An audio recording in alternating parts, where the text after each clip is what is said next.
Good afternoon. Coach Slack here once again, continuing our readings on the Synaxarion, the lives of the saints of the Orthodox Church. On this, the 11th day of December, we celebrate the memory of our Venerable Father, Daniel the Stylite. Our Holy Father Daniel enlightens the world by the brilliance of his virtues like a star, and as a living ladder he invites us to leave earthly things and to climb heavenward. He was born in a little village of Maratha near Samosata in response to the prayers of his mother, who had long been childless, after a radiant vision that signified the glory in store for her son. When he reached 5 years of age, his parents took him to the local monastery in order to consecrate him to the Lord like the prophet Samuel. Although not received into the monastery on account of his tender years, he was given his name on this occasion, for the abbot told him to fetch one of the books that lay before the sanctuary, and he picked up the book of the prophet Daniel. On attaining its 12th year, he heard his mother say, "My child, I have consecrated you to God." Without more ado, he made his way to a not far distant monastery, where his earnest supplications overcame the reluctance of the abbot to admit him to the brotherhood. Such was his progress in the way of God, and so great his ardor in the contest of virtue, that, after a while, in the presence of his overjoyed parents, he was tonsured and clothed in the angelic habit by the abbot, whose favorite disciple he was to become. One day, traveling with his abbot to a meeting of archimandrites called by the Archbishop of Antioch, Daniel found the opportunity to fulfill his dearest wish of visiting the illustrious Saint Simeon the Stylite, whose unusual ascesis was the admiration of some, but questionable to others. On arriving at the foot of the saint's pillar, all those who had doubted his holiness were dumbstruck when they saw the heroic warfare waged by the great elder for the sake of Christ, and he felt the loving kindness that he extended. Fear gripped all the archimandrites, and Daniel was the only one of the company who overcame it and climbed the ladder to take the blessing of the saint. "Take courage, Daniel. Be strong and patient," Saint Simeon said to him, "for you will have to bear many hardships for God. But I trust in the God whom I serve, that he will strengthen and accompany you on your way." Some time later, his abbot was called to the Lord, and Daniel, who was then 37, was appointed to succeed him. Whereupon, having made sure that the monk who held the second place was competent to direct the monastery, he left and went back to St. Simeon. He spent 2 weeks with him before setting out at last for Palestine, with the intention of visiting the holy places prior to withdrawing into the solitude of the desert.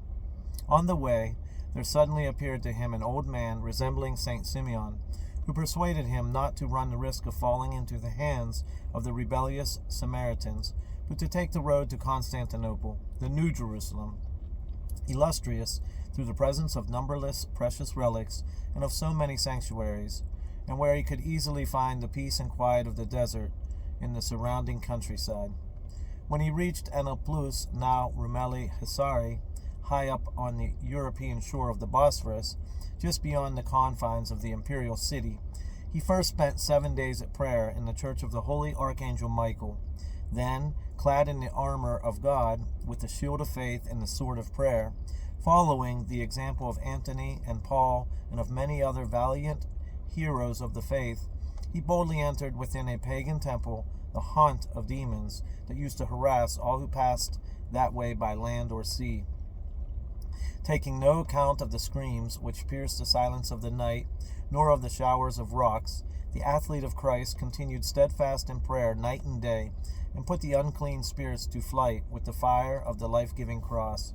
His reputation soon drew crowds of visitors who could speak to him only through a narrow opening in the wall. The devil, infuriated at his renown, stirred up some of the clergy of the Church of St. Michael to become jealous of the servant of God, and they denounced him as a heretic to Holy Archbishop Anatolius. The wise shepherd made little of their accusations at first, but when they returned with more calumnies, he sent officers from Constantinople to bring Daniel before him. Not only was he greatly edified by Daniel's pure confession of faith, but he was also cured of a serious illness through the prayer of the holy ascetic, of whom he became one of the most fervent admirers. It was with great reluctance that he let him return at last to his hermitage, accompanied by a rejoicing crowd. One day, 9 years later, when he was 51 years old, Daniel fell into an ecstasy and saw St. Simeon the Stylite standing before him at the top of a huge pillar of cloud. On either side of him were two men of shining appearance who, at the command of the elder, fetched Daniel and brought him up to his side. Simeon gave him a fatherly embrace and disappeared into heaven, leaving his spiritual son on the pillar, accompanied by the two angels. The vision was confirmed soon after by the arrival of the monk Sergius, one of the disciples of St. Simeon the Stylite, bringing with him the leathern, hooded tunic of the saint. He had come to the city intending to present it to the Emperor Leo I, 457 to 474, at the same time as announcing his master's decease, but, having awaited an audience for some days in vain, he was wonderfully directed to Daniel, whose disciple he became, and to whom he delivered the precious relic, as to the new Elisha, who was to take up the mantle of Elijah after his departure into heaven. In the strength of this sign, and informed in a dream that the time was now ripe, Daniel left the temple to follow the way of St. Simeon, and to mount a 12-foot high pillar which, through the care of some friends, had been made for him in the city, and was set up in a lonely spot, indicated by the fluttering of a white dove sent by God. The owner of the land, an officer of the imperial household called Galenius, annoyed at the trespass, wanted to drive Daniel off his property, but a sudden storm which destroyed his vines, together with the steadfastness of the saint, worked such a change in him that he was inspired to have a new, higher pillar set up beside the first one for the heroic soldier of Christ. Sergius settled at the foot of this new pillar in order to attend to the direction of the ever-increasing number of disciples. A spectacle to men and to angels, like Christ on the cross, Daniel never moved from there and lived only for heaven. In return, God made of the pillar a channel of his grace, which was poured forth abundantly upon the faithful. The miracles, signs, healings, words of salvation, and heavenly wisdom of the Stylite soon attracted crowds of visitors, among them the foremost personages of the day, including the consul Cyrus, whose two daughters were healed by the saint, also the Empress of Dokia on a return from Africa, and the Emperor Leo himself. He, having obtained an heir through the prayer of Daniel, expressed his gratitude by having the foundations laid for a third pillar.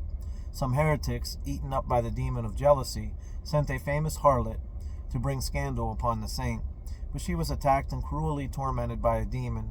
She was finally delivered from it by the prayer of Daniel, to the dismay of her abettors, whom she openly denounced. In view of the high renown of the man of God, the pious emperor urged the holy Archbishop Gennadius, 458 to 471, to ordain him priest.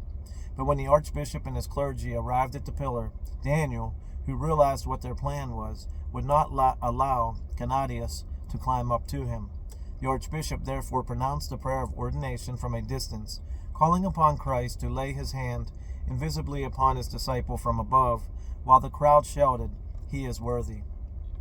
In the end, Daniel gave way and ordered the ladder to be set in place so that the archbishop could climb up to him. Having embraced, they both received the Holy Communion, the one from the other, between heaven and earth. Not long after Daniel had taken a station on the third pillar, the city was ravaged for a week by a terrible fire, September of 465, which the saint had foretold, although the emperor and court had ignored his prediction. A stream of folk was then to be seen, headed by the emperor and empress, coming to ask his forgiveness and to beg him to intercede for the distressed people of God. Some time later, a violent storm arose, and the pillar, which had not been well secured, rocked to and fro in the wind and driving rain. The disciples of the elder trembled for his life, but he uttered not a word and persevered in prayer. In the following year, his leathern tunic was torn off by the wind one winter's night, and the snow congealed over his body as a thick layer of ice. It was late the next day before the wind abated, and his disciples were able to set up the ladder and thaw him out with hot water. They were amazed to learn that, as he froze on the pillar, the saint had been carried away in spirit to a place of refreshment, where he conversed with St. Simeon the Stylite. Following the incident, the pious emperor insisted on a small shelter being put up above the pillar to protect Daniel from the worst of the weather. So greatly did the emperor admire the holy Stylite's way of life that he had a palace built nearby at Anelupus, and brought all his royal guests and ambassadors out to visit the saint. He came with Gubasius, king of the Lazi, and submitting their political differences to Daniel's mediation, they agreed on a treaty that satisfied them both. Gubavius corresponded with the saint for the rest of his life, and whenever people from Lazica visited the city, they always wanted to go out to see the holy Stylite. There were many other occasions on which the man of God put his prophetic spirit, his wisdom, and the power of his prayer at the service of justice and righteousness. The Emperor Zeno was driven from the throne in 475 by Basilicus. The usurper took up the defense of the Monophysites and made no secret of his hostility towards the decisions of the Holy Council of Chalcedon and towards the pious Archbishop Acacius, who, surrounded by the monks of the city, took refuge in the Church of St. Sophia. Rejecting Basilicus's attempts to win him to his side, St. Daniel, on the strength of a sign from heaven, came down from his pillar, resolved, like St. Anthony of old, to go into the city for the sake of the church in distress. The vast crowd which had assembled in St. Sophia's to hear Daniel proclaim the Orthodox faith left the great church with him in their midst and made for the palace of the Hebdomon, where the usurper had gone for refuge. It was a triumphal progress marked by the miraculous cleansing of a leper. When they reached the palace, Daniel shook off the dust from his leathern tunic as a sign of malediction, and the whole crowd shook their garments as well, so that it made a thunderous noise. Frightened by this demonstration, Basilicus sent out his secretary to placate Daniel with smooth words, but he got a severe answer, and when he returned with it to the emperor, the palace tower collapsed. Next day the emperor returned to the city in great fear and prostrated himself at the feet of the saint in the great church. He made a solemn profession of orthodoxy and was reconciled with Acacius in the presence of all the people. Daniel wrought many miracles on his way back to the pillar, where he predicted the approaching death of Basilicus and the restoration of Zeno from 786 to 791, and who held the saint in high regard, as did his successor Anastasius, 491 to 518. The saint's pillar became one of the most venerated places of pilgrimage within reach of Constantinople, and to people from all over the world made their way there. The emperor prevailed with Daniel to allow a great hospice for the reception of these pilgrims to be built beside the church where rested the relics of St. Simeon the Stylite that had been brought from Antioch. Like an earthly angel with heart and eyes ever turned towards God, the holy man lived a stranger to vainglory and pride. His countless miracles were for him the opportunity of advancing in humility, for never did he ascribe them to any virtue of his own, but he would send those who came to him to venerate the relics of St. Simeon or to anoint themselves with the oil of the lamps which were burning near his tomb. Daniel showed the same wonderful humility even in his death. He fell sick, and a sumptuous tomb was prepared for him by the Emperor Anastasius. But then Daniel recovered and made the emperor promise to bury his body deep in the earth, below the relics of St. Ananias, Azarias, and Misael, recently translated from Babylon to Constantinople, so that the answered prayers to anyone venerating his grave would be attributable to the holy martyrs. Several days before he died, he gathered together his many disciples to give them his last teaching and to ask the help of their prayers. Crowds of the faithful kept arriving from the city to be present in the last moments.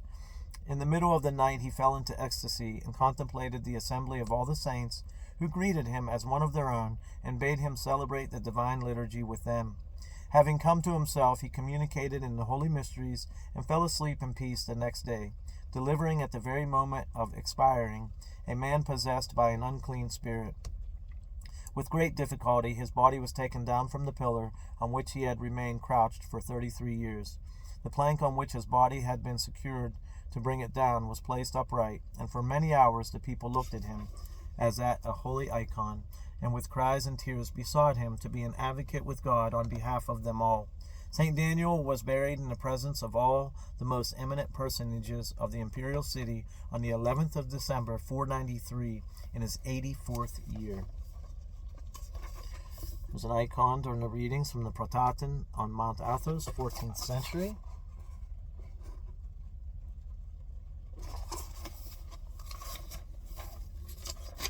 There's a second icon from Esphigmenu on Mount Athos, 11th century.